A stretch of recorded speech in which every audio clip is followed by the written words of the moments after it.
Good evening. My name is Carol Annett, and I'm the chair of the board of directors of Sunnybrook Health Sciences Center. It is my pleasure to welcome you to our first speaker series of the season on virtual ER, how virtual urgent care works and where it fits in the future of emergency medicine. Before I begin, I would like to take this opportunity to say that at Sunnybrook, our mission is to care for patients and their families when it matters most. And Sunnybrook also cares about our collective responsibility to achieve reconciliation with Indigenous peoples who have lived on this land for generations upon generations. And this is particularly significant as Monday is the National Day for Truth and Reconciliation in Canada. We acknowledge our campuses are located on the treaty territory of the Mississaugas of the Credit First Nation and ancestral and traditional lands of the Anishinaabe, Haudenosaunee, Ojibwe, Chippewa, and Huron-Wendat nations. Today, this land is home to many First Nations, Inuit, Métis, and urban Indigenous people from across Turtle Island. We value their contributions, past and present, and we are grateful to work in this community on this territory. So why are we discussing virtual urgent care? Well, as emergency departments continue to face increased demand and staffing shortages, there is no better time to examine the role virtual urgent care can play in delivering quality and efficient patient care. Sunnybrook has been an important leader in developing this trusted resource over the past 3 years, and you will be hearing more about that from our speakers this evening. Tonight's discussion will try to answer some key questions, especially for people who are thinking about accessing virtual urgent care. For example, how does it work and when to use it versus heading to the ER in person? We have an incredible panel of experts lined up for you to address these questions and more. And we are very fortunate to have Dr. Aikta Verma moderating this event. Dr. Verma has worked as an emergency physician at Sunnybrook since 2012 and has served as chief of the Emergency Services Department since 2019. She helped launch the virtual emergency department in 2020, along with many other quality improvement initiatives. Dr. Verma is also an assistant professor at the University of Toronto and a former assistant program director for the Emergency Medicine Residency Program at U of T. This is just a snapshot of her biography. As you can see, we are in excellent hands having her moderate tonight's panel discussion. So Aikta, it's over to you. Thank you for being here and helping us moderate this tonight. And as I say, the event is now in your hands. Thank you so much, Carol. And good evening to all of you who are joining us to learn about virtual urgent care, how it works, and where it fits in the future of emergency medicine. As you will hear shortly, our virtual emergency program was launched in December 2020 as a pandemic pilot project, also involving Unity Health Toronto and University Health Network. This is how Toronto's virtual emergency department was born. Since then, Sunnybrook's virtual emergency program has seen more than 5,000 patients seeking medical attention for health concerns that are not life-threatening. Today, we are very lucky to have a great lineup of speakers for you. Dr. Justin Hall will start things off by discussing how virtual urgent care evolved from a pandemic pilot program to a growing resource. Antonia Alevantis, also known as Tony, will outline the patient journey through the virtual emergency department. And then Dr. Sender Hitzig will share findings on how virtual urgent care can serve to enable compassionate and accessible care. As always, we'll set aside some time at the end for you to ask our panel of speakers your questions. Thank you to everyone who has already submitted a question online. Please feel free to also send your questions through this webpage while the presentations are happening. We may not be able to get to every question, but we'll do our best in the time we have available. So to begin the lectures, I'd like to introduce our first speaker. Dr. Justin Hall is an emergency medicine physician and deputy chief of the Department of Emergency Services at Sunnybrook. He's also the site lead for Toronto's virtual emergency department. Dr. Hall is also an assistant professor in quality and innovation in the Faculty of Medicine and an assistant professor at the Institute for Health Policy Management and Evaluation at the University of Toronto.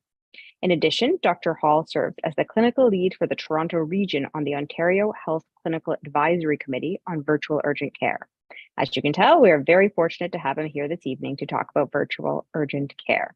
Dr. Hall, thank you for joining the panel, and we'll send it over to you.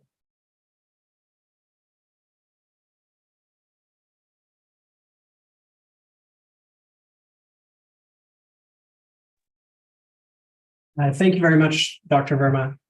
I'm going to start by hopefully sharing a story of our journey of how we've got to where we are today. And as Dr. Verma highlighted, this really started as a pandemic pilot back in 2020. What I'm going to do is I'm going to outline the context in which we were working at that time. I'll share a little bit of information about the service offering and how it's evolved over time and where we see it in the future as well. I'll highlight some of the results that we've had while running the service over the last 3 years, and then offer some insights for what we can look forward to and how we're hoping to expand this service into the future. If we take a step back to fall of 2020, most of you will remember that this was early during the COVID pandemic. And at this time, the emergency department was seeing decreased volumes. So much so that approximately 25 to 30% lower rates of attendance to our emergency department were seen, not just here at Sunnybrook, but across the region and the province. As a result of this, we looked at why this was happening, and my colleagues and I were concerned that patients weren't attending the emergency department when they would otherwise have if a pandemic was not occurring. And so many patients described having fear, and fear being one of those driving forces that prevented them from attending the emergency department. What we consequently also saw was that when patients did arrive at the emergency department, many of them presented more unwell than had they arrived sooner, as they might have pre-pandemic.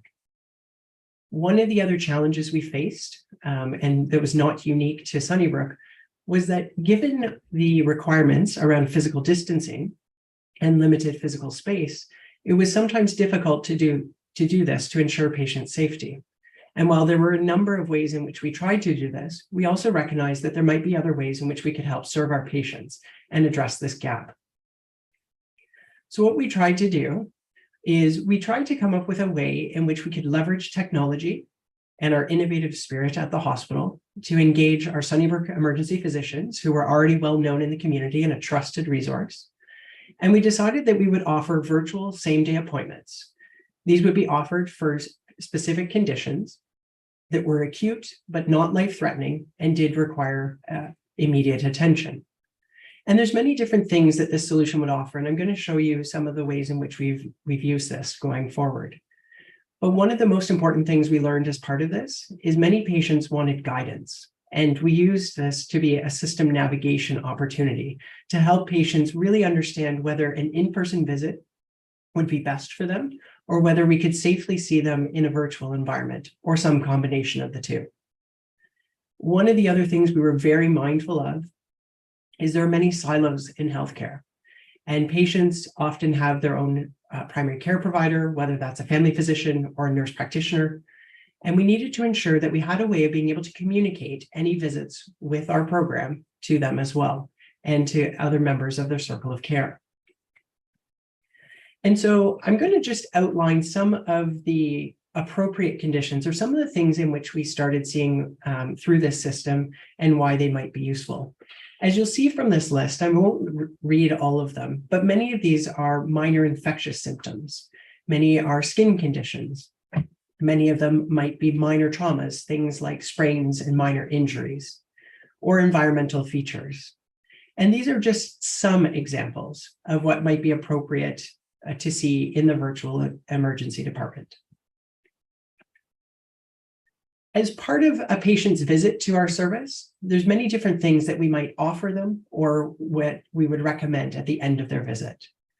For many patients, the most important thing that we could offer is reassurance. It might be reassurance that they've come and sought help for us. It might be giving them the reassurance that they should actually attend an emergency department in person. And for some, it would be ensuring that someone is there to help alleviate their fears as well. For some of our patients, we recommended following up with their family physician. We served as a bridge, potentially to bridge the gap between the timeliness in which they may have been able to be seen. For others, we helped facilitate specialist referrals. For some, it might have been a prescription renewal or a new prescription that was required for them. And finally, for a small proportion of our patients, we did recommend an in-person assessment. Some of these might be at a walk-in clinic, but most often this was at the emergency department specifically. One of the things that I think is important to highlight as part of this is, while I share here many of the different articles and attention that we received, both in traditional media and social media, the reason I share this is this was a completely new way of doing care. We hadn't had virtual emergency care or virtual urgent care previously. And so one of the most important things that we learned during this journey was making sure that we were communicating with our communities, that people were aware of this service. And we started doing that on many different channels. And one of the things, as I mentioned at the beginning, is we were noticing that patients weren't attending the emergency department at the same rate that they previously had pre-pandemic. And what we tried to do is look at postal codes. So we looked at areas of our catchment area where patients may not have attended the emergency department, and we looked to see where the greatest changes were, such that patients were no longer attending. And we actually did targeted outreach to those areas, some of which were areas in which there might have been a higher rate of equity-deserving populations. More on that will come as we go through this evening. And so we targeted various aspects of social media and traditional media so that we could promote this to those who might be most in need.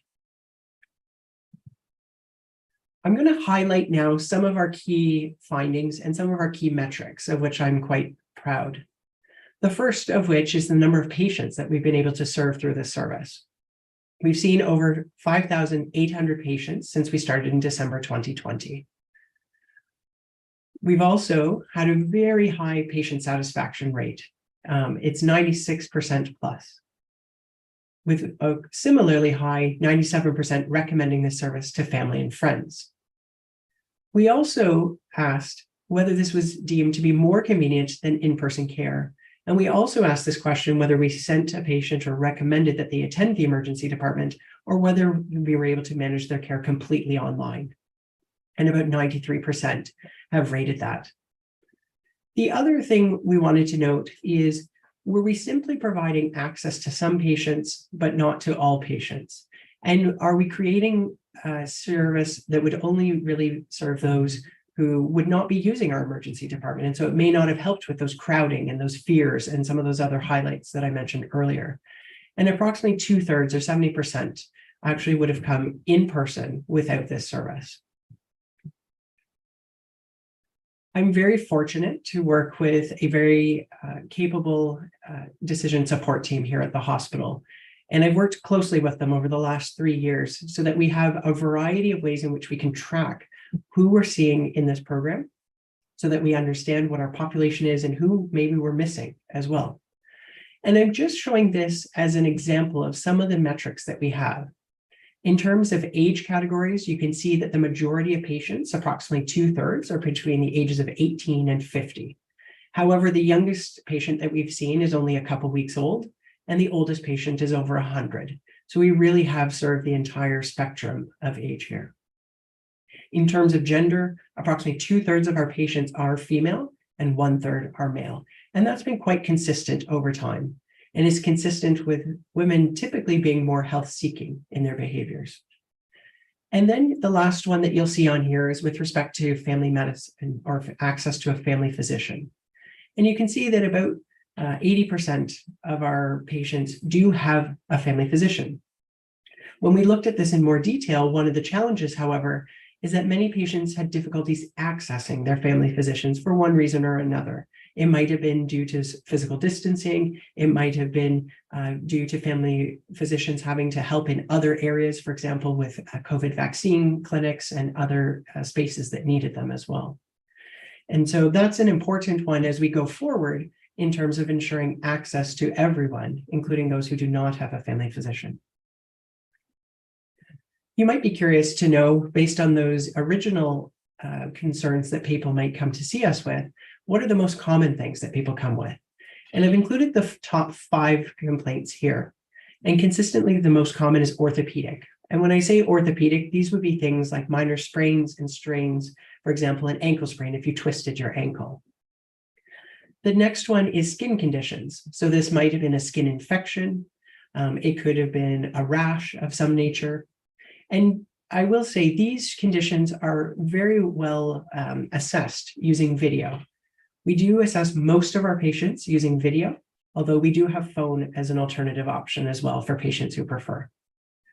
The third most common are GI symptoms. So these are things like our nausea, vomiting potentially, pain in the abdomen or the stomach, diarrhea, some of these of which are common with infections that people had, including COVID, and some of which may have been other conditions as well. I've highlighted this, but there is a separate category of infections in general. So these might be most commonly our viral illnesses. So when people get cold or flu-like symptoms, COVID itself was another great example there. And lastly, one of the most common is system navigation. So patients who weren't sure where they would be best served for their care. And they may have been needing, for example, a prescription or other resources. We see consistently from our data over the last 3 years that more than 85% of our patients were able to be safely managed from the comfort of their own home in a way that's convenient, safe, and saves them money as well. And this is because they don't have to travel always to an in-person department. They don't have to pay for childcare or other services or miss work. And they don't have to pay for parking as well. As I highlighted, working with our decision support team, this is just one example of some of the types of data that we track. And I felt this was important to share, that we look at this, and this is part of our commitment to safety. So while we want to remain innovative and we want to push the boundaries of what we can do in this type of environment, we also want to ensure that we're maintaining that high quality care and that it's done in a manner that is respectful as well. These just show examples of when patients revisit in terms of a virtual appointment, revisit in terms of our hospital in-person appointment, or if they needed admission to hospital. I'm going to fast forward now. As Dr. Verma highlighted, we did partner with 2 other organizations, with UHN as well as Unity Health. And most recently, we are partnered with UHN as Unity has stopped their services due to other competing priorities at their institution. And currently, this is a service, again, that helps for those who need an acute medical condition for a same-day visit, where they may not be able to access their own primary care provider, whether that's a family physician or a nurse practitioner, or where they don't actually have one. And so we bridge that gap for patients who need ongoing service. Our current model, with guidance from Ontario Health, we have shifted towards a nurse practitioner focused model, whereby they are the first providers who interact with our patients. We have expanded our program hours from 1 to 9 p.m. daily, including holidays and weekends. They do have the opportunity where they can seek additional support or escalation to an on-call emergency physician. And we've been working on additional pathways to help bridge that gap or that divide in terms of having access to longitudinal care. Finally, I'll offer some brief thoughts on what does the future hold and what are some of the things that we're looking forward to bringing into this model. The first of which is our commitment to equity-deserving populations. I've hinted at some of the things that we've tried to do along the way to ensure that we're serving the most vulnerable and that we're not widening the digital divide, meaning that those who already have access to technology and services aren't simply getting more access, but we're trying to level this so that everyone has access. And more of that to come in Dr. Hitzig's section as well. The next thing that I'm excited by, we do have interpretation services already. However, we are aiming for a more seamless experience for the patient, whereby they will be able to indicate their preferred language, and we will be able to have a translator live on the call or the video at the time of their appointment to help ensure that we are meeting the needs of all of our patients. The The next is something called Health 811. This is the modern Ontario Health system of telehealth that you might be more familiar with. And this is still in its infancy at the provincial level, but it's hoped and planned that we will be using this to help provide triage for this service in the future, so that really those who are best served by this service will be recommended and booked into appointments using this, and those that might be better served in the in-person emergency department or waiting for their own family physician would have that option as well. And finally, the last one is around community and Ontario Health Team connectivity. This is about strengthening our partnerships across organizations and community services. Some examples are Sprint and Loft, and using the resources of the Ontario Health Team and our family physicians locally so that we can really ensure and try to connect the unattached patient. So those patients who do not have a regular provider or a longitudinal provider, where we're trying to help facilitate that connection while also keeping care close to home. I'll pause there for the next section. Thank you.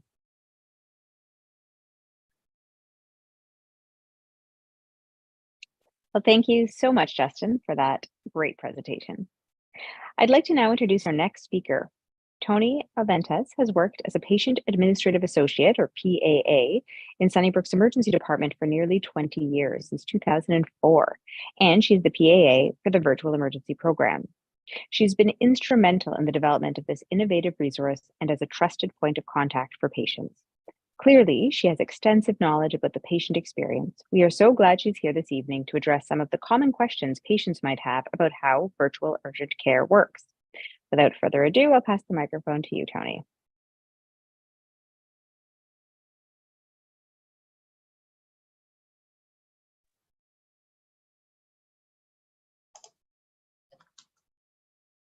Hi, Aikta. Hi, everybody. Thank you.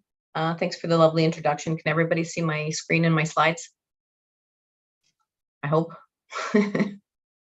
Great, thanks. I'm Antonia Alevantis, and I'm the Patient Administrative Assistant here in the Virtual Emergency Department. And today I'm going to talk about, let's see if I can get my screen to move over, my slide.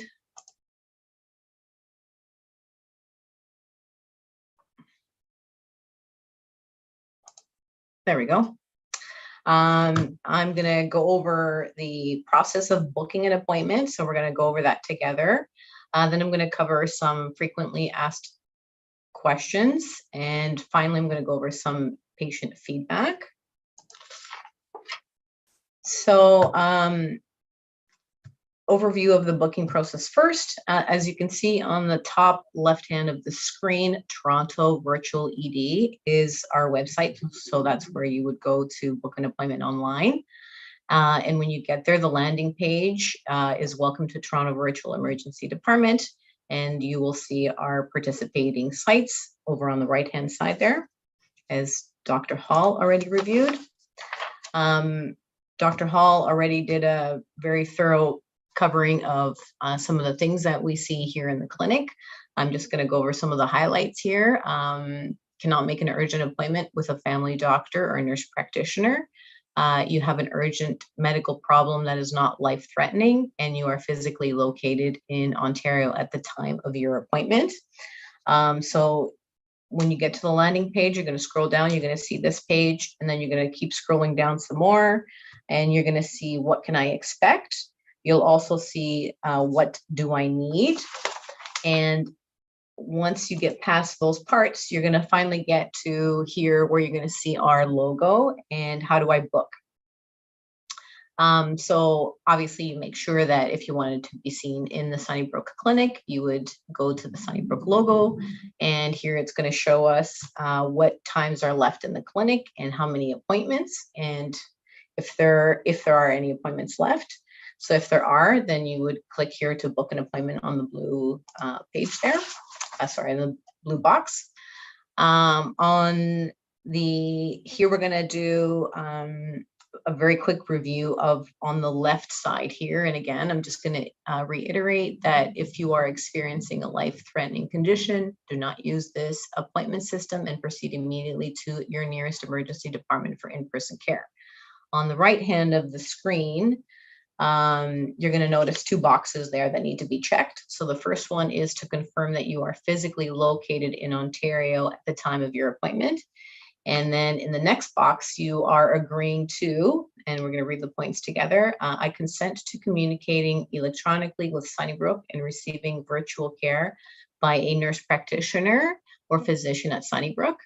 I understand that personal information I provide will be used for the purposes of registration, appointment scheduling, and the provision of healthcare. If required, you consent to allowing the virtual emergency department nurse practitioner or physician to send documents, for example, prescriptions, letters, or referrals to the non-secure email address that you provide during registration. And finally, if your condition deteriorates ahead of your scheduled appointment, you understand that you should go to the nearest emergency department for in-person care. So once you check those boxes, you click on Start My Booking. So on this page now, we have to answer some mandatory questions. That's why they're outlined in red, and these are drop-down selections. So let's review some of the questions here. Are you the patient? It's going to be a drop-down selection of yes or no. Have you received care at Sunnybrook before? Drop down yes or no. Reason for virtual ED visit. And a little side note, if you're having difficulty breathing, chest pain, or any other life-threatening emergency, call 911 or go to your nearest emergency department. So you would drop down and you would select a reason. So some of the examples would be like minor infection, muscle or joint pains, imaging follow-up. Now, if you felt like none of that conveyed what you wanted to see us for, there is an other option. So you would select other, and then it will give you another box where you can write your own words. Second last question is, would you have come to the emergency department in person if you were unable to have the virtual appointment? This is a yes or no. And the last one is, why did you choose to use the virtual emergency department? Again, this is a drop down with a selection. And also, if you feel like none of the predetermined selections apply, there's an other feature. So you would hit other, and then you would write down, you'd specify again in your own words. And you're going to have to click the last two buttons that are left. And one of them is, I understand that some issues, for example, abdominal pain or rashes, and rashes may require an in-person assessment following my virtual appointment. And the final box is, you let us know that you're not a robot. So I just filled some out here just to show you a quick example of sort of what the answers would look like. And so now we come to selecting an appointment time that's available that works for you. So you pick your time slot and then you hit confirm booking. And this is the last part of the booking process here. And you're going to notice a couple of things. One, you're going to notice the time remaining. So it is a timed fill out. It's about 9.5 minutes. And you're going to also notice that some boxes are outlined in red. So these are mandatory fields. To review them quickly: first name, last name, date of birth, address, city, postal code, your OHIP number, your version code is not highlighted in red, but if you have one on your health card, please provide it. Family doctor, first name, last name. Have you contacted your family doctor prior to urgent care request? That would be yes, no, or not applicable. We would like an emergency contact full name, so first name, last name, and your emergency contact phone number. You're also going to notice these two boxes. These are mandatory as well. So by providing my email, I consent to receiving an email confirmation about my appointment, which may include a link to a virtual visit. And I understand that by providing my phone number, I may receive a telephone call and a text message to confirm my appointment details. So it's not captured on my screen here, but once you click these last two buttons, it'll give you a spot to provide us your email address and then another spot to provide your phone number. and a submit button. So once you finish filling all that out, you hit submit. And if for any reason it doesn't take you forward, you'll have to go back and quickly review where you may have left out a mandatory field. So it'll either be outlined in red, or there's going to be like a little asterisk next to the field that you still need to fill out. Okay, and we finally get to where your appointment is confirmed. And so just to make a little side note here, so once you provide your email, if for any reason you need to cancel your appointment, it's in that booking confirmation that you would scroll down to the bottom to hit cancel my spot so we can make it available for somebody else. So as you can see, this last part here of the process is it just reviews the time that you selected, your email, and your phone number. And so then you can expect to get those 2 notifications. So one in your email and one on your cell phone. So let's go over some frequently asked questions. How long is my appointment with a virtual emergency nurse practitioner? Typically, an appointment is approximately 5 to 10 minutes long. When can I book my virtual appointment? Online registration opens at 7 a.m. on the same day. What are the virtual emergency clinic hours? We are open Monday to Friday and every other weekend, including statutory holidays, and we are open from 1 to 9. Can I book an appointment in advance for tomorrow if there are no more spots available? Unfortunately, it is not possible at this time. We work on a first come, first served basis with bookings only available on the same day. Will I get a Zoom link? Yes. After your initial booking, you will receive a booking confirmation to the phone number and email you provided that we just talked about. And once we process your booking, we will send you an invite with a Zoom link along with a few more instructions. But if I don't receive an invitation or Zoom link, invites are typically sent 30 minutes to an hour before your appointment. So please check your junk folder or calendar if you don't see our Zoom invitation in your inbox. We typically call every patient 10 to 15 minutes before the scheduled time to ensure that you have the link or if you have any questions.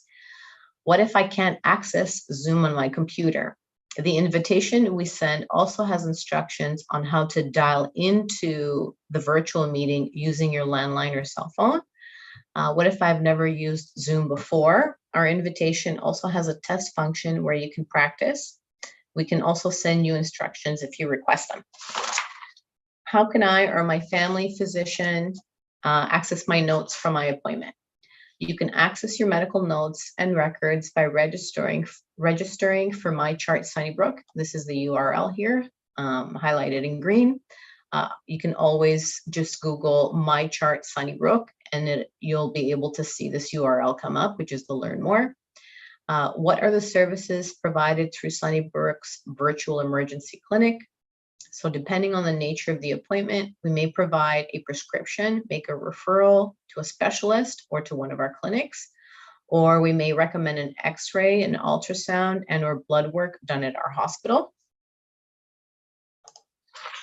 And last question, what happens if I have questions after my appointment? So you can always email us at virtual.emerge@sunnybrook.ca, or you can call our office, extension 416-480-6100, extension 3904, to clarify anything or to book another appointment with our team as needed. And now to share some feedback, patient feedback that we got. First patient said, I was very impressed, especially after the 13-hour wait in emergency. The nurses and doctors are to be commended for their care under very trying circumstances. The virtual visit was reassuring. This is a phenomenal service, and I really hope the Ministry of Health will expand it dramatically. For example, anyone who has a phone or a computer and isn't 911 could be handled via virtual ER first, and then only travel if the situation is critical and in-person assistance is needed. Take care and keep up the good work. Another patient said, it kept me from taking up space in an ER. Thanks. I sincerely hope the virtual ERs have ongoing support and better dissemination of its availability. And another patient said, this is such a good service, saved me from another trip to Emerge and discomfort for 2 days. Thank you for being there and being so helpful and cheerful. Obviously, there's a theme here. People are very grateful to stay out of busy emergency departments. So the last one here is virtual emerge is a great idea. It is implemented very well. It's convenient, efficient, and it's working well. Thank you for seeing patients in virtual ER. Please pass this positive feedback to your management team. So this concludes my portion. Thank you everybody for your time and attention. And I hope everybody understands the booking process a little better. And I hope I answered some questions, some of the questions you may have had about the virtual ED. If you have further questions, please ask them in our web seminar here, or email us at virtual.emerge@sunnybrook.ca, and I'll hand it back over to Aikta. Thanks again. Thank you so much, Tony, for all that helpful information. And as Tony said, just a reminder to everyone watching, please send us your questions online if you have any, and we'll do our best to get them answered. Now, I have the pleasure of introducing our final speaker, Dr. Sander Hitzig. He's the Program Research Director and Senior Scientist at the St. John's Rehab Research Program at the Sunnybrook Research Institute. Dr. Hitzig is also an Associate Professor in the Department of Occupational Science and Occupational Therapy and the Rehabilitation Sciences Institute at the University of Toronto. His research examines factors which influence the quality of life of persons with disabilities and evaluates new interventions promoting health and well-being in the community. Dr. Hitzig, the floor is yours. Great. Thank you so much for that introduction. Just making sure everyone can see my slides. Wonderful. I'm just going to adjust my screen so I can see a little bit better. So just bear with me. Thank you. So thanks so much for the opportunity to present this evening on some of the work that I've done with Dr. Hall and Ms. Alevantis on evaluating the virtual ED. So as mentioned in my introduction, I do work at St. John's Rehab Research Program. And I know some of you might be typing into the chat box right now, why is this rehab guy talking about virtual emergency care? So I'll give a little bit of context and justify why I'm here with these great speakers tonight. So as Dr. Hall mentioned, during the pandemic, there was a rapid shift to virtual models of care.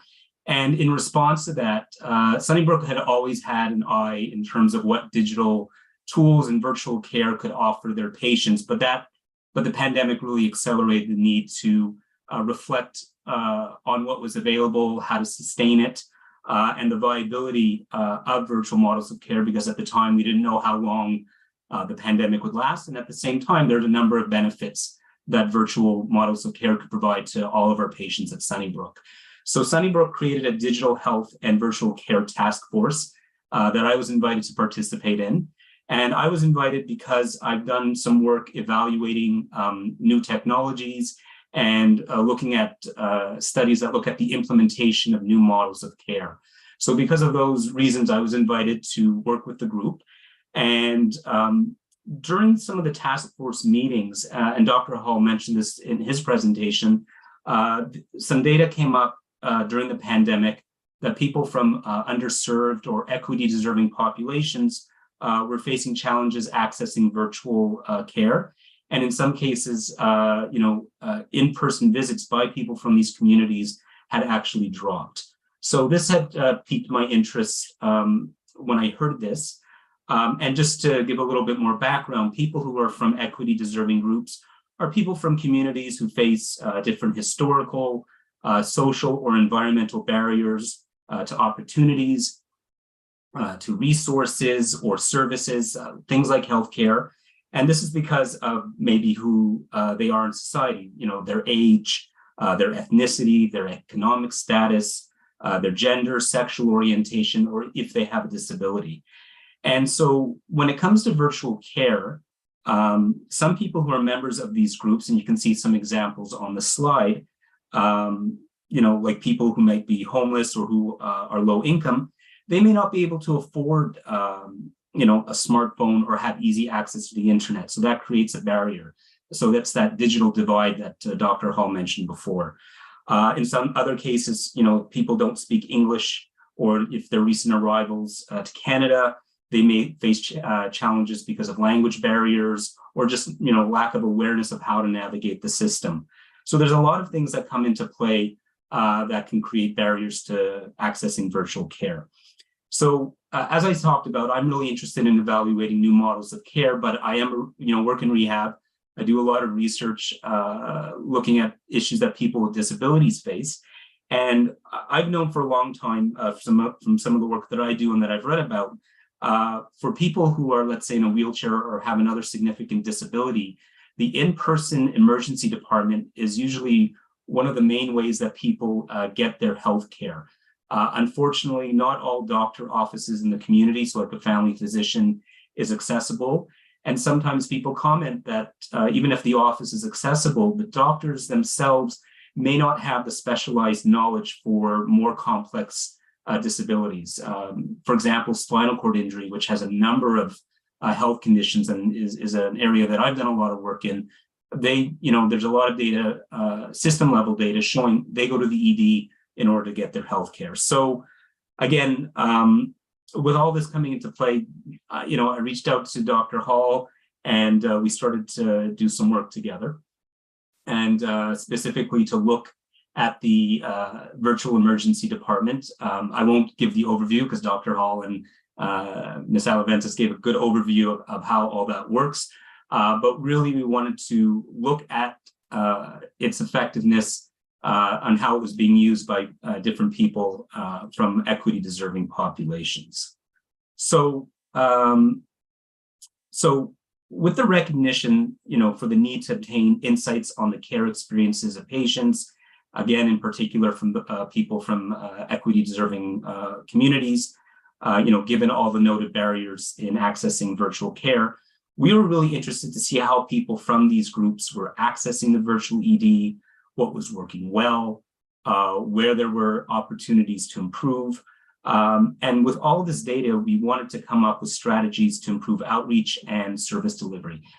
We saw some great data showing, really high satisfaction rates, but I know there's always areas for improvement, so we just wanted to take another look at this. And so to accomplish this goal, we designed a qualitative study where we really wanted to gain in-depth perspectives of virtual ED care from the perspective of people from these different equity-deserving communities. And how we did this is we worked with a community partner, Access Alliance Multicultural Health and Community Services, who had a lot of expertise working with new arrivals to Canada or other, equity groups. And, and also the other reason we wanted to work with them is they had the benefit of having in-house translation. So we could actually speak to people who, weren't fluent in English or or it wasn't their first language.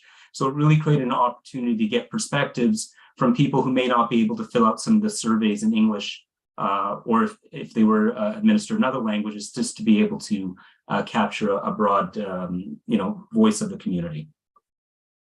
So we kept our eligibility criteria fairly broad. And so what happened was at the end of someone's appointment, we asked if they would be willing to self-identify as being a member from an equity-deserving group.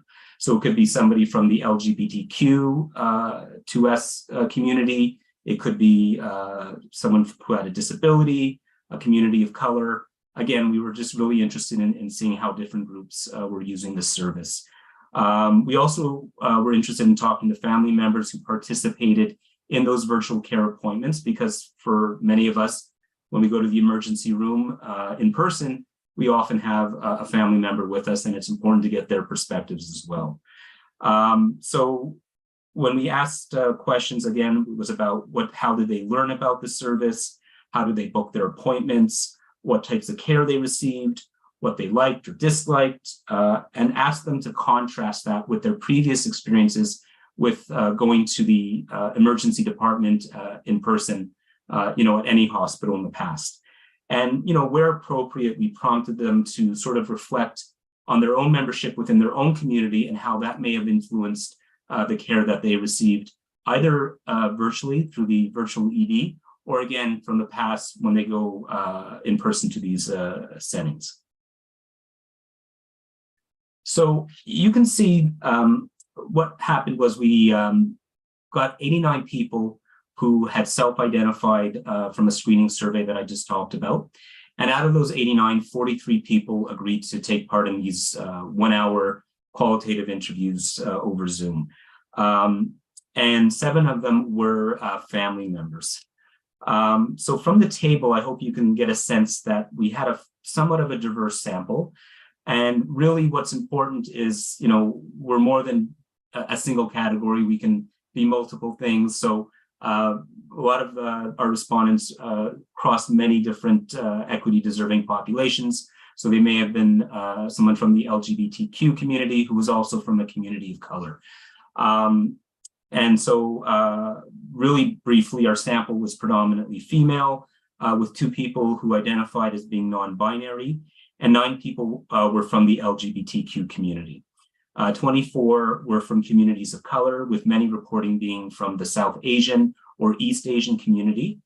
We had 1 person who was Black and a few people who were Latin American or Middle Eastern. Now, our sample tended to skew a little bit younger, with most being 45 years or younger, and most had very good or excellent levels of English fluency.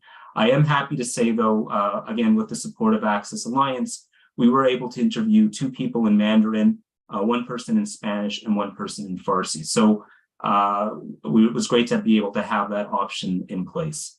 And it's not listed in this table, but about 67% of our sample had an income of $60,000 or more, whereas 6 people had an income under $20,000. So I hope this gives you a little bit of a sense of the people who we spoke to for this study. So in terms of health issues, and Dr. Hall went over some of the reasons why people were coming in. People were coming in because of flare-ups of symptoms from their chronic conditions. So 1 person had difficulty breathing because of their asthma. Some people were talking about experiencing chest pain. Some people had sore throats. And again, in terms of some underlying conditions, 22 had a chronic illness, 16 self-reported having mental illness, and 10 people had a physical disability.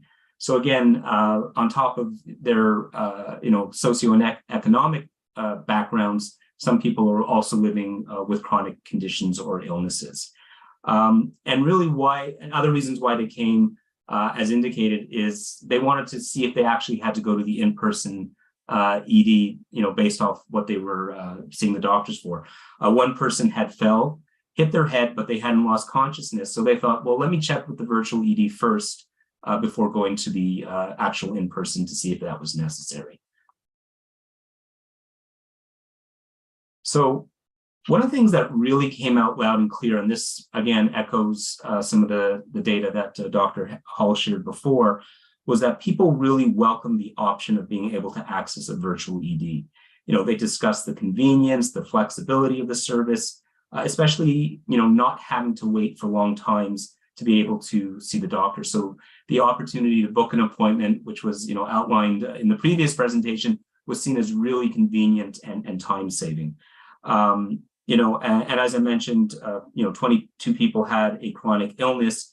And so some of these people were likely immunocompromised. And this was, when we did this study, the pandemic was still, still raging on pretty significantly in some cases. And, people were worried about sitting in the waiting room and catching COVID, because if they caught it, they may have had a worse outcome, long COVID, or it could have, unfortunately really sent them to the in-person ED and requiring much more intense medical intervention. Like Dr. Hall had said, people liked the fact they didn't have to pay for parking, they didn't have to travel to the hospital. So overall, really convenient, easy to book an appointment, and just a lot of positives on that front. And so these positive attitudes actually even extended to the type of care provided virtually as well. You can see some of the quotes on the slide of what was liked by our participants. People liked the fact, that there was a computer right there. 1 person talked about how when they were actually in a waiting room in the past, their mental health would actually, their anxiety would go up because of dealing with all the, other patients around and the stress of being in the ER. And really what was important, people felt they had a greater sense of control over the interaction. With the pandemic, it was very hard for family members to sometimes go in with patients to see the physicians. So by going onto Zoom, they could have their family member or whoever else they wanted in the room with them during their appointment. So again, it really provided a lot of control for people.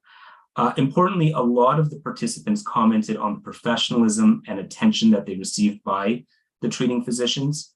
They liked the fact that that the physicians listened, they would probe for information, and in other cases, they just felt much more comfortable.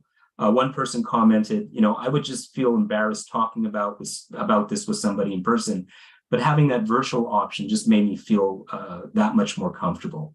So again, looking at some of the survey stats shared earlier, a lot of what we were hearing, from these interviews indicates why virtual care is so welcomed. Now, when people were talking about, negative experiences, this really was focused mostly on their past experiences going in person to the ED. And this is probably where our data, shined the most insight on where there is some inequity in the delivery of healthcare.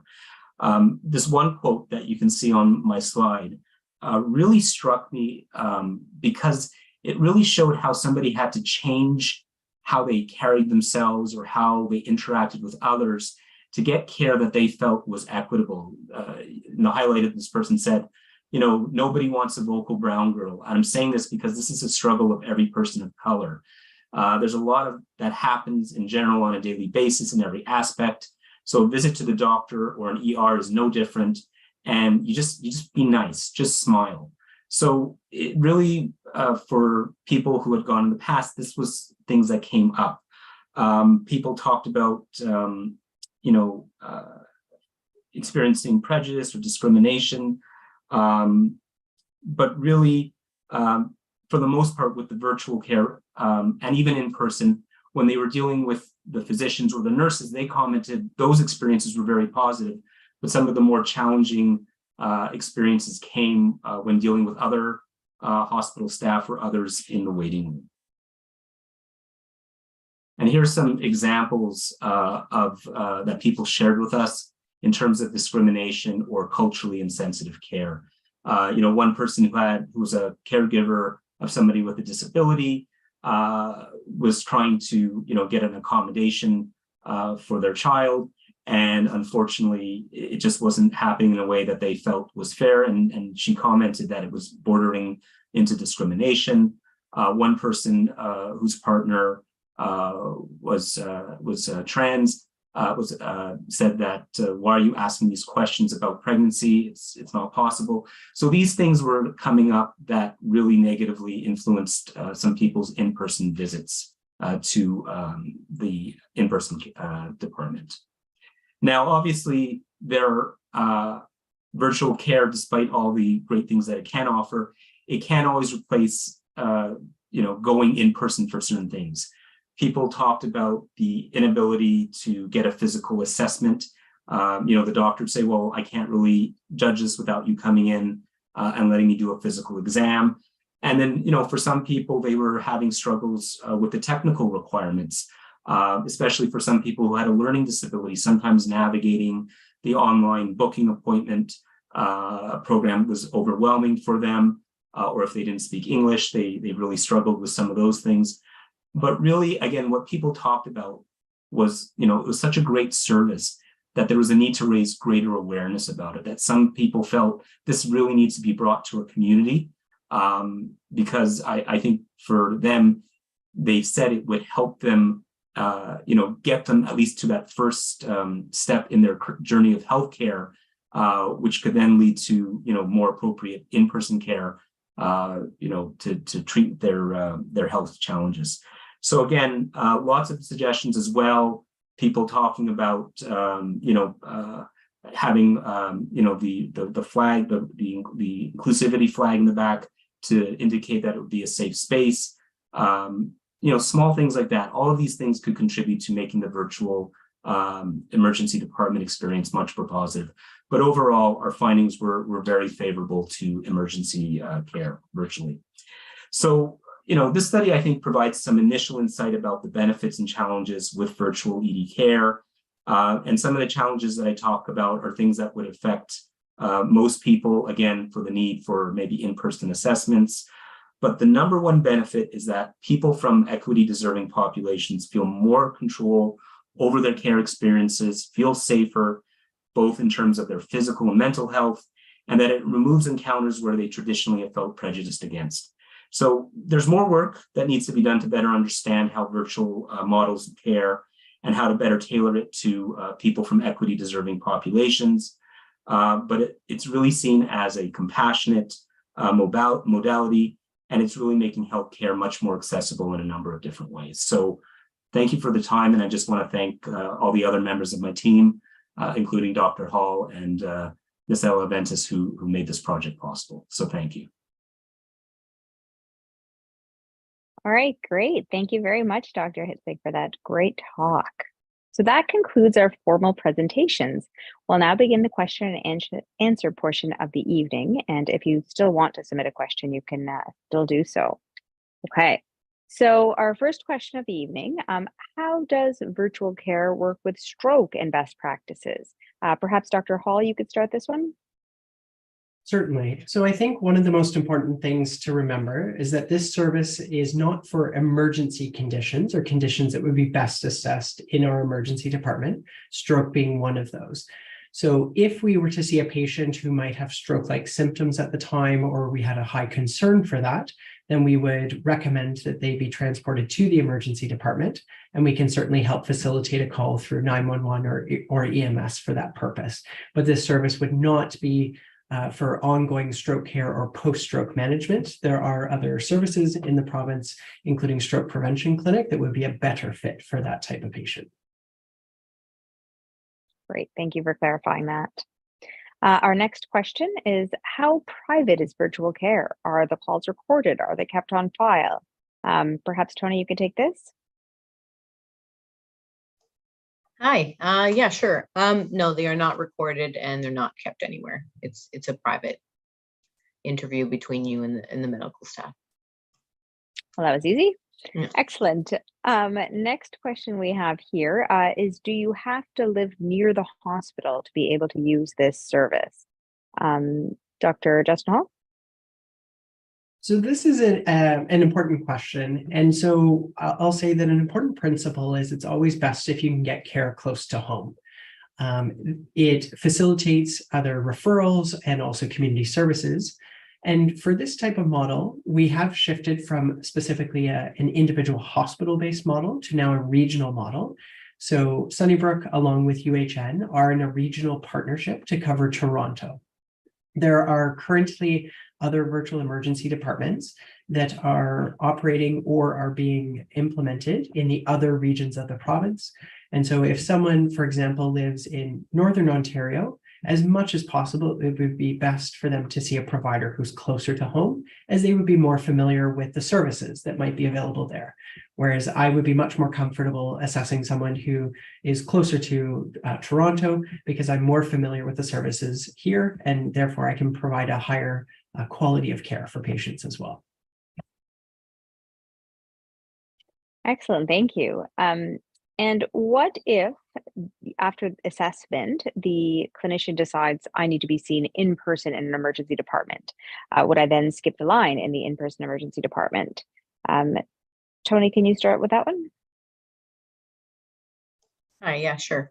Unfortunately, no, we can't skip the line in the emergency department, but we do call triage in our own emergency department if that's where the patient decided to go, to let them know that they were coming, but no sort of fast track through the process there. Thank you for clarifying. Okay.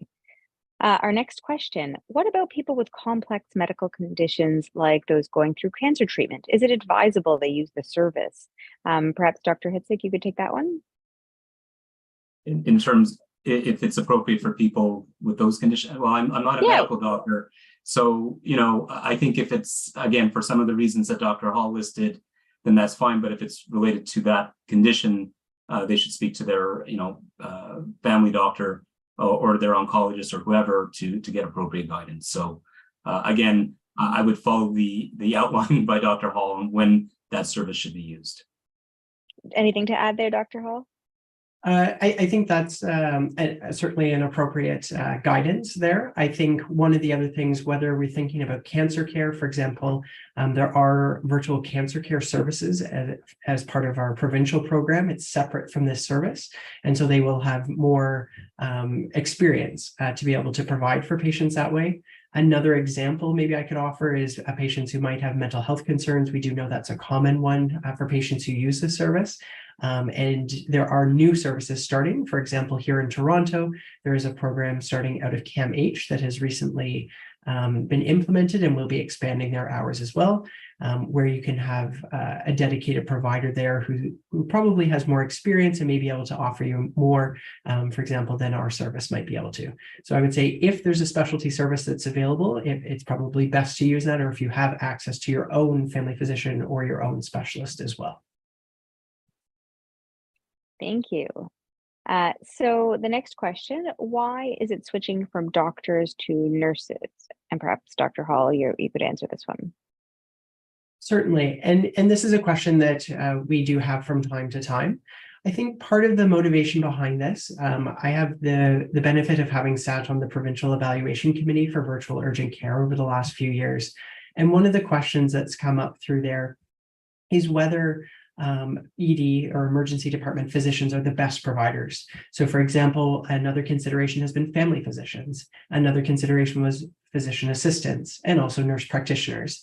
And I don't think we've determined the exact best model to this. And so the commitment of the Ministry of Health and Ontario Health is looking at what providers might be the best option here.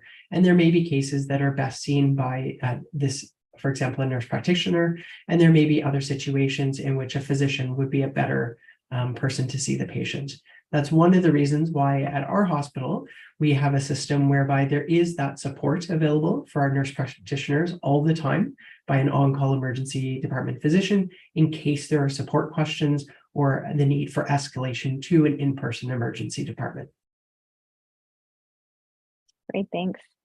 The next question is, what do the doctors and nurses think about it? Do they like seeing patients in this way rather than in person? Maybe I'll open it up to the group if anyone wants to provide a response. So I can start by sharing that some of the research we've done, and I'll let Dr. Hitzig join in as well. One of the studies that we did was specifically looking at whether emergency department physicians actually liked this. So exactly that question, especially early on in the pandemic, or did they feel that this was just something that was forced on them? We've always had the spirit here that this would be a voluntary service for our physicians. And so the physicians who have done this have loved it. Almost universally, the physicians have enjoyed working in the service, and it does provide a bit of balance with the in-person emergency department. There are also some people who will discover as we've gone through this service, because we've been able to add more things, for example, imaging studies or blood work and other tests, which we didn't necessarily have available to us at the very beginning. With all of these additional components, they do feel that they're able to use their skill set more fully. And so that in itself can be rewarding, knowing that you've helped the patient and prevented them from having to wait for those often long waits in the emergency department. And just to add, we have extended the work that I just presented on. So we obviously talked to patients, family caregivers. We got additional funding to talk to providers as well. And we actually just collected data this past summer over, I think, on 20 people who are providing virtual ED care. Again, this is people at Sunnybrook, at Unity Health, who were providing virtual care when their virtual ED was open, and at and we're still working on that data. But as Dr. Hall had said, a lot of the physicians were very enthusiastic about having that option. There are a number of benefits. We're sifting through the data. And if I get invited back, I'd be more than happy to share what we learn as we're analyzing that. Thank you. And so the next question, why aren't kids allowed to use virtual, especially for things like cold and flu? Tony, are you able to respond to this, or should we give it to Dr. Hall? I think Dr. Hall would be better to answer it. I do know that Sick Kids has their own virtual, but I'd like Dr. Hall to expand on that more. Sure. Yeah, so Tony has certainly highlighted what I would do. So while we can see pediatric or children in this service, in Toronto, we are fortunate to have a variety of services. So we are primarily focused on adults in our region, whereas Sick Kids is our pediatric or child specialist partner. And so they do offer similar service as well that you can access. And then finally, there's the new service at CAMH, or the Center for Addiction and Mental Health, whereby those patients who have mental health concerns, or that's the primary reason for using the service, may be best served in that environment. Thank you for that. The next question is, would our records from a virtual visit be shared with our family doctor after? Who do you think would be best to answer that? So I can answer part of that. So if any patients that register provide us with their family doctor and we get it into the system, then records are available for them to review, I believe. We don't send anything directly to the doctor. At least I don't. I'm not sure if the system is built to do that behind the scenes, but I don't know if Dr. Hall has a better answer than I do. No, so I can only build on that. I think that's a great start. And I can confirm that if patients, family physicians are on the shared system, it's something called HRM or Health Report Manager, then they will get a copy of any records from that visit. We can, as needed, always send a specific copy to a family physician if there's a request for that. And patients also have access to my chart, and all of the documentation is shared on my chart. And you can also provide direct access to your family physician, a specialist, or anyone else, a family member or other that you would like to share it with too. That's great.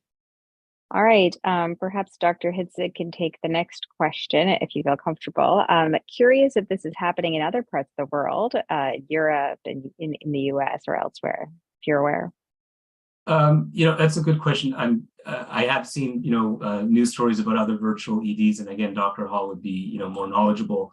But again, some of the work that we're doing to better understand, how we can improve the delivery of virtual care, we're actually have just completed a large literature review where we are looking at the delivery of different virtual models of care. It could have been ED or in general in live clinical settings, two different equity deserving groups. Again, to see what some of the best practices are, what are some of the challenges that people are facing.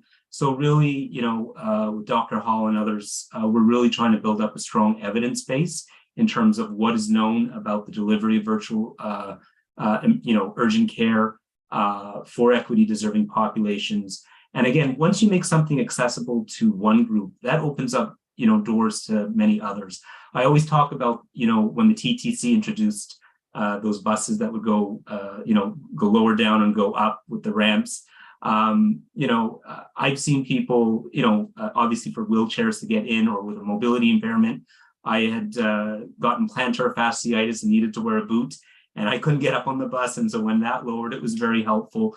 So I think, again, with virtual models of care, it really can create opportunities for more accessibility. And again, we're trying to learn as much as we can and hopefully improve on an already great service.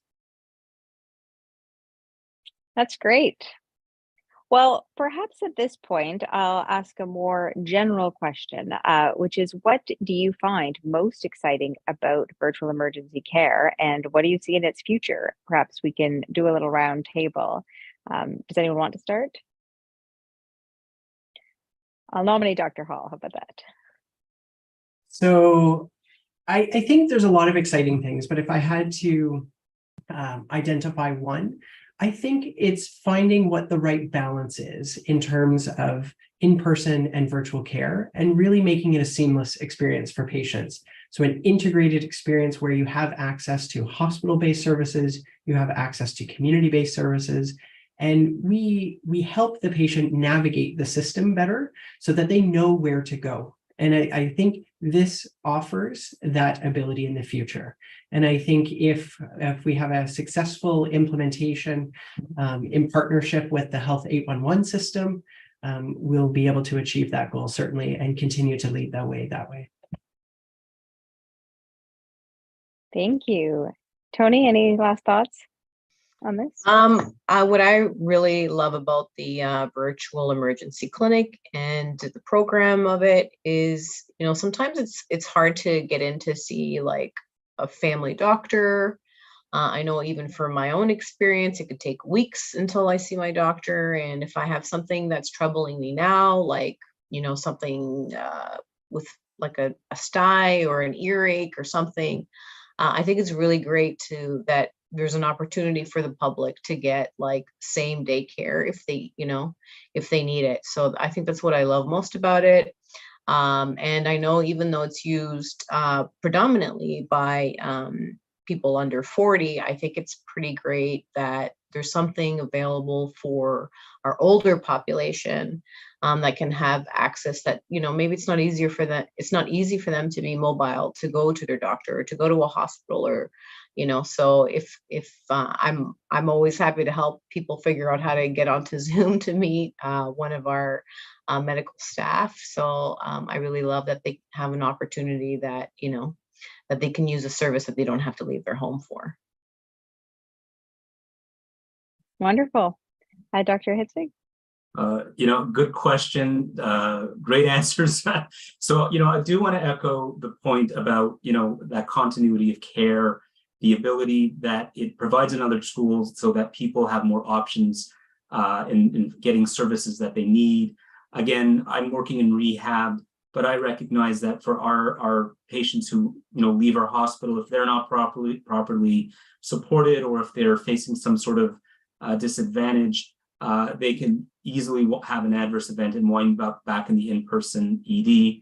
So, having more options to be able to give people more control of how and when they access healthcare, I think is really important because we want to be partners with the patients that we're treating. We talk a lot about patient engagement and ways to empower or give a stronger voice to our patients to be able to communicate how they want their care to be delivered. And again, from some of the data that we talked about, it was really nice to see people talking about their sense of control over their health care. And I think, if people have more positive experiences like that, that will lead to better outcomes, not only for, the system providing this care, but people will become, more aware of what they can do. And that may, lead to better patient outcomes. So these are things that sort of struck me as I'm doing work in this space. Thank you for that. Yes, it's interesting. As somebody myself who provides both in-person and virtual emergency care, I was most, I would say, surprised by how much I valued the connection I got with patients during the virtual experience, which is perhaps unintuitive. But in our in-person emergency department, things can be quite chaotic. You're pulled in multiple directions. It's loud.